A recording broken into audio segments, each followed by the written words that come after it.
Hello పిల్లలు, మీరంతా క్షేమంగా ఉన్నారని, రక్త ప్రసరణ వ్యవస్థకు సంబంధించిన వీడియోలను చూసి ఆనందిస్తున్నారని ఆశిస్తున్నాను. మునుపటి వీడియోలో రక్త ప్రసరణ వ్యవస్థకు సంబంధించిన 2 దశలను మీరు చూశారు: రక్తం మరియు రక్తనాళాలు. ఇప్పుడు ఈ వీడియోలో మీరు గుండె మరియు మూత్రపిండాల నిర్మాణం మరియు పనితీరును అర్థం చేసుకుంటారు. ఇది ముఖ్యమైనది. జాగ్రత్తగా వినండి. అభ్యాస లక్ష్యాలు. మీరు క్రింది విషయాలను అర్థం చేసుకోబోతున్నారు: గుండె నిర్మాణం మరియు పనితీరు, మూత్రపిండాల నిర్మాణం మరియు పనితీరు. కీలక పదాలు: అమ్మోనియా,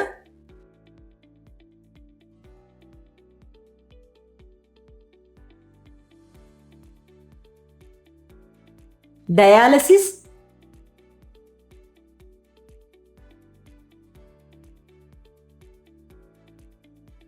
విసర్జన,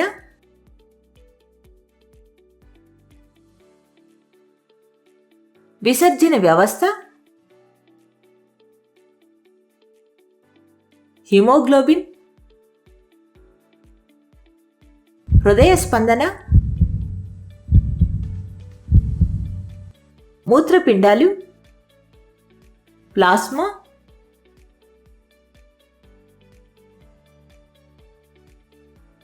రక్త ఫలకికలు,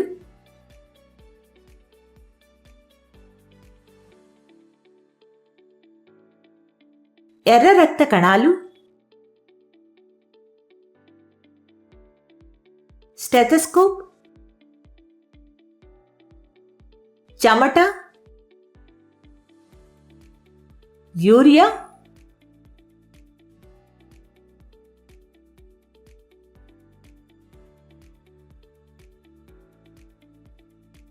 మూత్రనాళము, ప్రసేకం,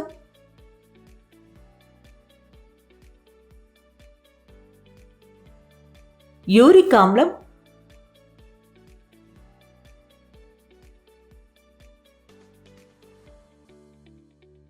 మూత్రాశయం. భావనా పటం.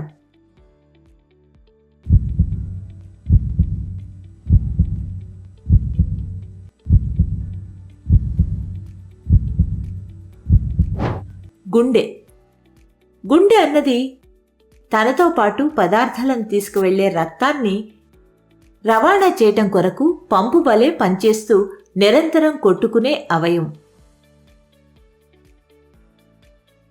ఇప్పుడు గుండెకు సంబంధించిన వివరాల్లోకి వెళ్దాం. వివరాల్లోనికి వెళ్తే, స్థానం గుండె ఛాతీ కుహరంలో ఉంటుంది.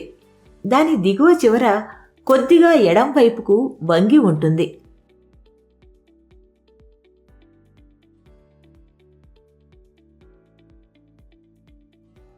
పరిమాణం. మీ గుండె దాదాపు మీ పిడికిలి పరిమాణంలో ఉంటుంది. పిడికిలి అంటే ఏమిటి? మీ వేళ్లను మీ అరచేతిలో లోపలకు మడిచిపెట్టుకోండి. అది మీ పిడికిల్ని ఏర్పరుస్తుంది. గుండె ఆకారం విషయానికి వస్తే, ఇందులో 4 గదులు ఉంటాయి.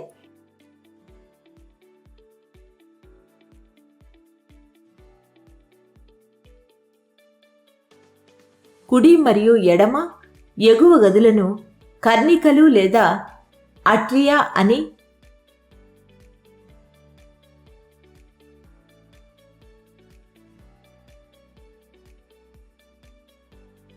మరియు కుడి మరియు ఎడమ దిగువ గదులను జఠరికలు అని పిలుస్తారు.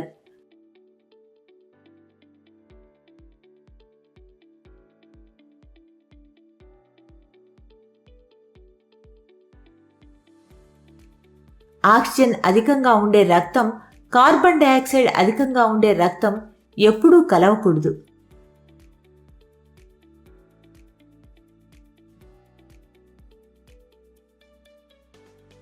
కాబట్టి ఇలా జరగకుండా ఉండడానికి ఈ గదుల మధ్య విభాజకం ఉంటుంది.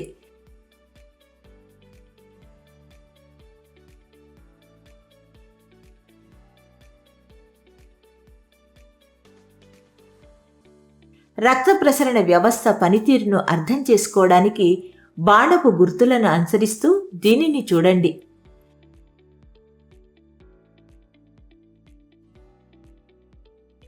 జాగ్రత్తగా గమనించండి మరియు గుర్తుంచుకోండి.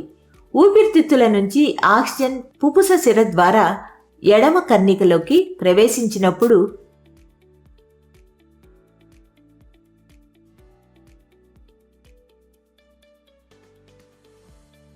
అదే సమయంలో కార్బన్ డయాక్సైడ్ అధికంగా ఉండే రక్తం పుపుస ధమని ద్వారా కుడి కర్ణికలోకి ప్రవేశిస్తుంది.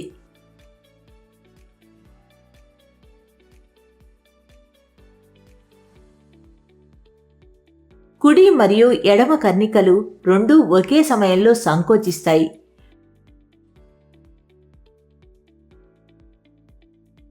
రక్తం ఒకే సమయంలో రెండు జఠరికలలోకి ప్రవహిస్తుంది. కాబట్టి రెండు జఠరికలు ఒకే సమయంలో విశ్రాంతి తీసుకుంటాయి. మళ్ళీ రెండు జఠరికలు సంకోచించినప్పుడు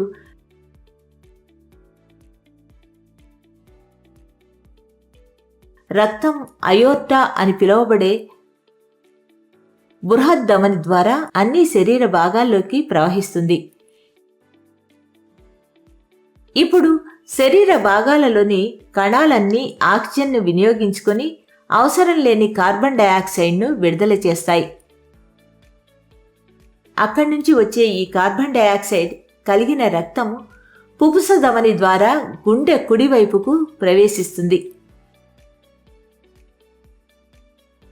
గుర్తుంచుకోండి, రెండు కర్ణికలు లేదా రెండు జఠరికలు ఒకే సమయంలో విశ్రాంతి తీసుకుంటాయి లేదా సంకోచిస్తాయి.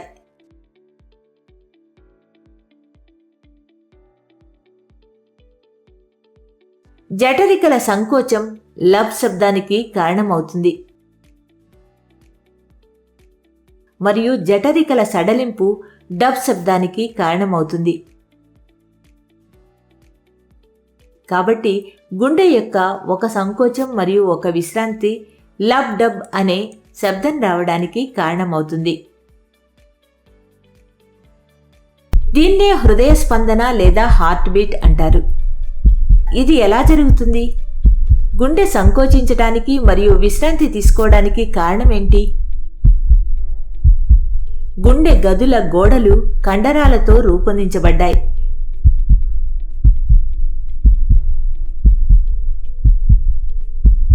ఈ కండరాలు లయబద్ధంగా సంకోచించడం మరియు విశ్రాంతి తీసుకోవడం చేస్తాయి.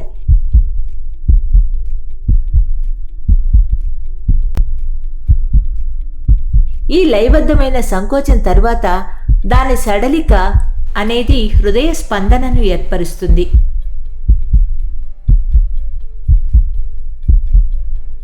హృదయ స్పందనలు మన జీవితంలోని ప్రతి క్షణం కొనసాగుతాయని గుర్తుంచుకోండి. మీరు మీ ఛాతీ యొక్క ఎడం వైపున మీ చేతిని ఉంచితే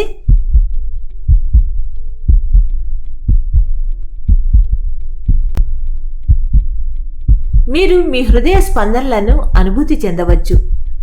డాక్టర్ స్టెథోస్కోప్ అని పిలువబడే పరికరం సహాయంతో మీ హృదయ స్పందనలను తెలుసుకుంటాడు.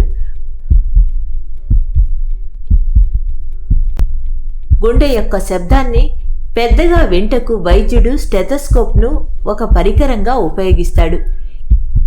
ఇది ఛాతీని పరిశీలించే సున్నితమైన డయాఫ్రమ్ మరియు రెండు చెవి భాగాలను కలిపే గొట్టాన్ని కలిగి ఉంటుంది.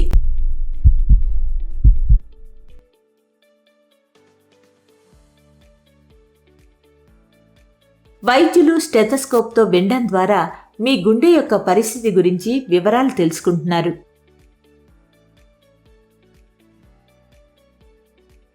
మన చుట్టూ అందుబాటులో ఉండే పదార్థాలతో స్టెథోస్కోప్ నమూనాను నిర్మిద్దాం.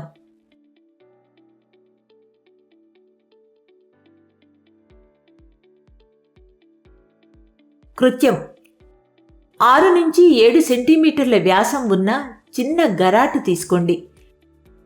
గరాటు కాండంపై రబ్బరు గొట్టాన్ని గట్టిగా బిగించండి.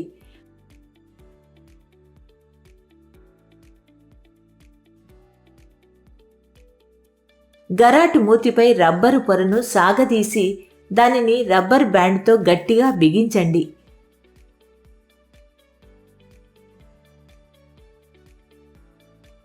గొట్టం యొక్క తెరచిన భాగాన్ని ఒక చెవిపై ఉంచండి మరియు మీ ఛాతీపై గరాటు యొక్క మూతిని గుండెకు దగ్గరగా ఉంచండి.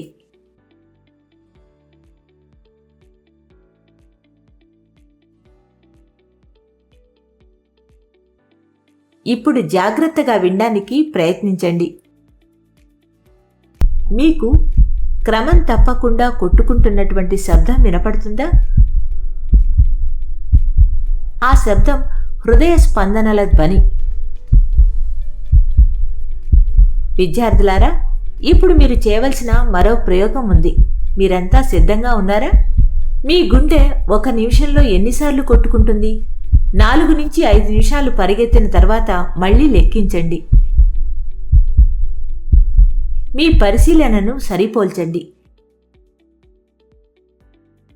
విశ్రాంతి తీసుకునేటప్పుడు మరియు పరిగెత్తిన తర్వాత మీ యొక్క మరియు మీ స్నేహితుడి యొక్క నాడీ స్పందన రేటు మరియు హృదయ స్పందనను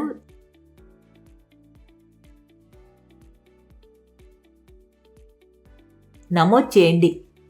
మీరు నమోదు చేసిన వాటిని పరిశీలన చేసుకోండి. మీ నాడీ స్పందన రేటు మరియు హృదయ స్పందన రేటు మధ్య ఏదైనా సంబంధాన్ని మీరు కనుగొన్నారా? ప్రతి హృదయ స్పందన ధమనులలో ఒక నాడీ స్పందనను ఉత్పత్తి చేస్తుంది మరియు నిమిషానికి నాడీ రేటు హృదయ స్పందన రేటును సూచిస్తుంది. గుండె యొక్క వివిధ గదులు లయబద్ధంగా కొట్టుకోవడం ద్వారా రక్త ప్రసరణను మరియు శరీరంలోని వివిధ భాగాలకు పదార్థాల రవాణాను నిర్వహిస్తుంది.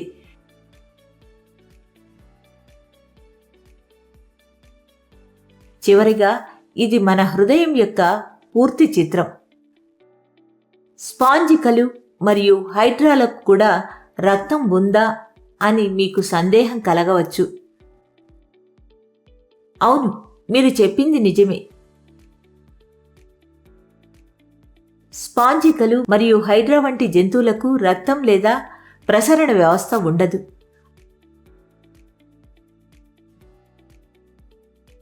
అవి నివసించే నీటి ద్వారానే ఆహారం మరియు ఆక్సిజన్ వాటి శరీరంలోకి చేరుతుంది. నీరు బయటకు వెళ్ళేటప్పుడు వ్యర్థ పదార్థాలను మరియు కార్బన్ డయాక్సైడ్ను కూడా తీసుకువెళ్తుంది.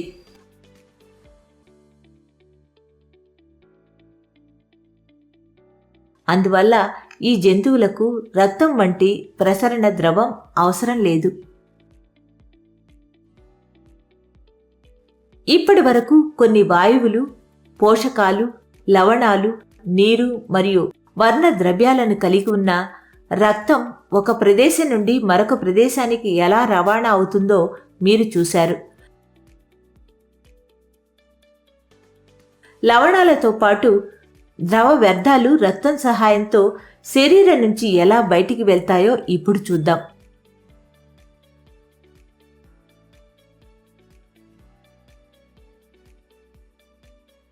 మీరు ఆశ్చర్యపడే విధంగా వ్యర్థాలను తొలగించడానికి మన శరీరంలో విసర్జన వ్యవస్థ అని పిలువబడే మరొక ప్రత్యేక వ్యవస్థ ఉందని మీరందరూ తెలుసుకోవాలి.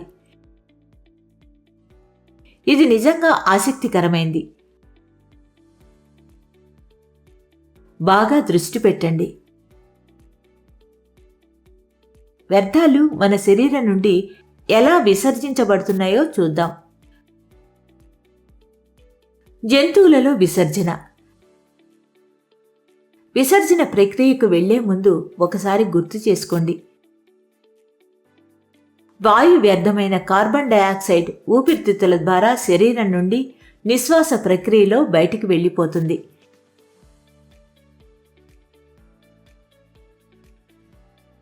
జీర్ణం కాని ఆహారం అంటే ఘన వ్యర్థాలు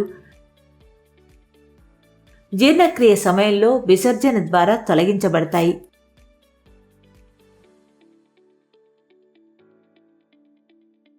ద్రవ వ్యర్థాలను బయటికి పంపే విషయానికి వస్తే విసర్జన వ్యవస్థ ఒక పాత్ర పోషిస్తుంది. మన కణాలు వాటి విధులను నిర్వర్తించినప్పుడు, శక్తిని విడుదల చేయనప్పుడు మరియు వివిధ పనులను చేసినప్పుడు కొన్ని వ్యర్థ ఉత్పత్తులు విడుదలవుతాయి. ఇవి విషపూరితమైనవి కాబట్టి శరీరం నుండి తొలగించాల్సిన అవసరం ఉంది. జీవుల కణాలలో ఉత్పత్తి అయ్యే వ్యర్థాలను తొలగించే ప్రక్రియను విసర్జన అంటారు.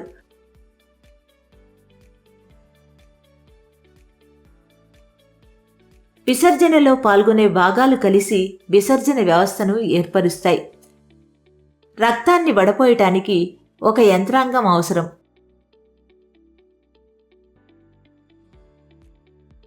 ఇది మూత్రపిండాలలోని రక్త కేశనాళికల ద్వారా జరుగుతుంది.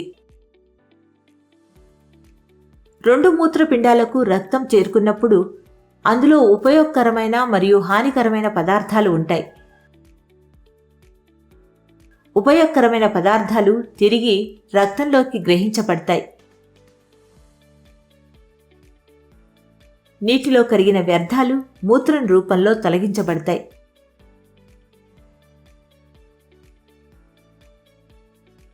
మూత్రపిండాల నుండి మూత్రం మూత్రాశయంలోకి వెళ్తుంది.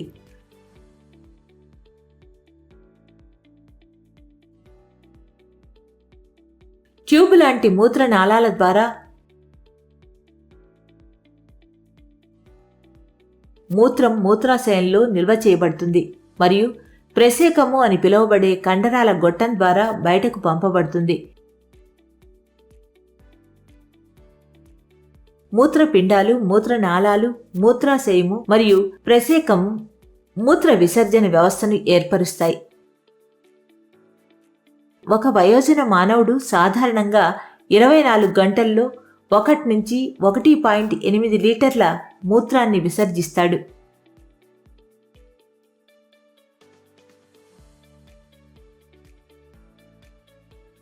మూత్రంలో 95% నీరు ఉంటుంది. 2.5% యూరియా మరియు 2.5% ఇతర వ్యర్థ ఉత్పత్తులు ఉంటాయి. మూత్రంలో నీరు, లవణాలు ఉంటాయి. వేసవిలో కొన్నిసార్లు మన బట్టలపై, ముఖ్యంగా చంకల కింద ప్రదేశాలలో తెల్లని మచ్చలు ఏర్పడటం మీరు చూసి ఉంటారు.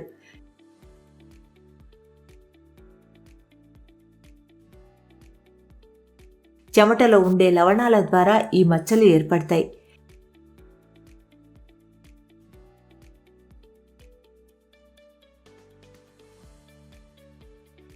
చెమట మరేదైనా పనిని చేస్తుందా? మట్టి కుండలో ఉంచిన నీరు చల్లగా ఉంటుందని మనకు తెలుసు.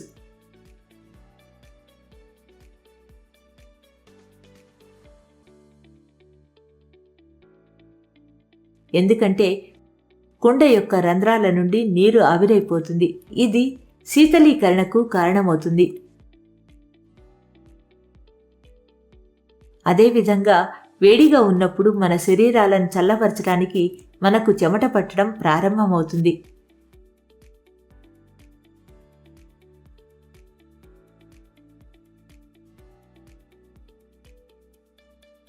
అదేవిధంగా మనకు చెమట పట్టినప్పుడు అది మన శరీరం చల్లబట్టడానికి సహాయపడుతుంది. జంతువుల శరీరం నుండి వ్యర్థ రసాయనాలు తొలగించే విధానం నీటి లభ్యతపై ఆధారపడి ఉంటుంది.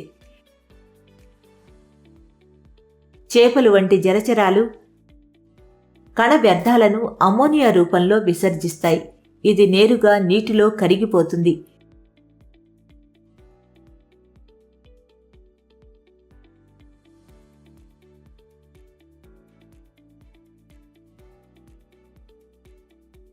పక్షులు, బల్లులు మరియు పాములు వంటి కొన్ని భూచర జీవులు పాక్షిక ఘన, తెలుపు మరియు రంగుల సమ్మేళనాలను విసర్జిస్తాయి.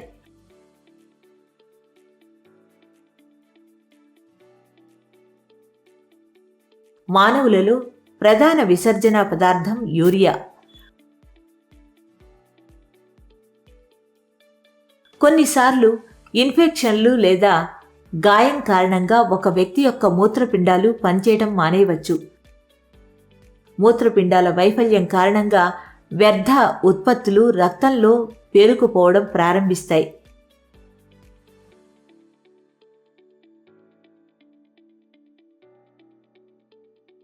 కృత్రిమ మూత్రపిండాల ద్వారా వారి రక్తాన్ని ఎప్పటికప్పుడు వడపోస్తే తప్ప ఇలాంటి వ్యక్తులు బతకలేరు.